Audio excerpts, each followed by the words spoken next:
இந்த குரு விரல் வந்து 2வது விரலான சனி விரலுக்கு பொதுவாக அந்த பெருவிரல், அடுத்து குரு விரல், அடுத்து சனி விரல்னு இருக்கும். அந்த வகையில் நான் குரு விரலுக்கு 2வது விரல் சனி விரல்னு சொல்கிறேன்.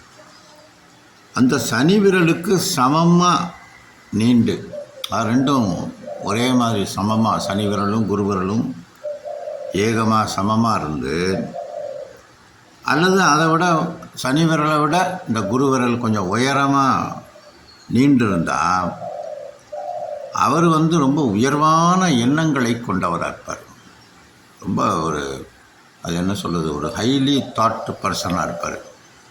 எதையுமே ஒரு பெரிய அளவில் சிந்திக்கக்கூடிய ஒரு நபராக இருப்பார்.